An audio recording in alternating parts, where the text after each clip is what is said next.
Anyways, this video is about how long to do an off season for, how long to be off season. Here's the thing, there is absolutely no set time to off season. It's not, an off season is not 3 months, 4 months, 2 weeks, 5 weeks. An off season is the required amount of time that you need to, one, recover fully from your season, and by that I mean mentally and physically. Okay, you need to be ready. You need to be craving the dieting, everything that goes with your training and whatever sport you may compete in. How long to off season for?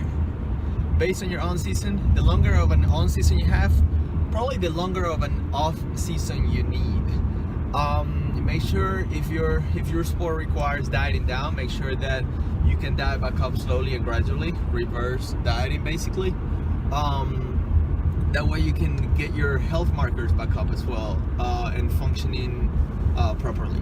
Then the other thing with the how long to off season for is, here's the thing guys, they're really, as cliche as this may sound, there's no off season.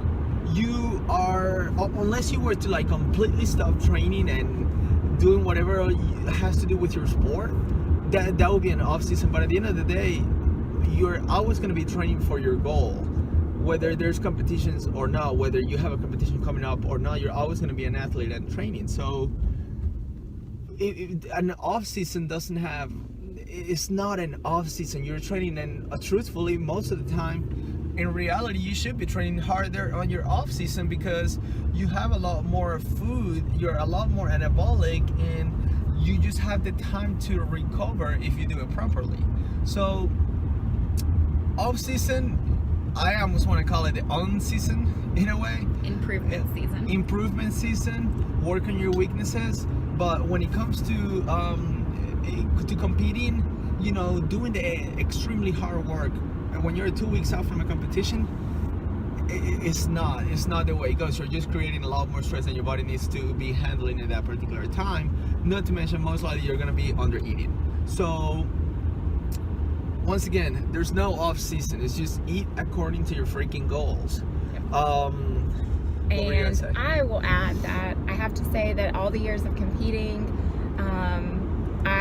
when I first started in competing and doing the bodybuilding shows, I would go through my prep, and then it was like I never even was an athlete afterwards. I would just go back to no consistent eating, no consistent training or anything like that. And luckily the past couple of years I have reverse dieted after a show, and I have been very consistent in my quote off season or improvement season, whatever you want to call it. And this year when I decided to compete again, it's never easy, but it was a lot easier because I was already doing everything. It was just making tweaks at that point and getting my body to where it needed to be to get back on stage. So it does help as you continue to want to do better in the sport and not have to feel like you're dying for the entire prep. I mean, you're still gonna have days where it's very hard, you're not motivated, you're hungry, you're lower calories, lower carbs, whatever, but overall it was a lot easier, and I was able to get a lot leaner. And because I started with more muscle, I started with a leaner physique for my preps versus in prior years it wasn't the case. So yeah,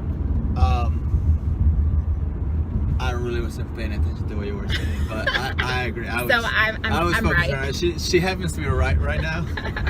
Maybe after I see the video, I may have to make a follow-up video too. I'm always right.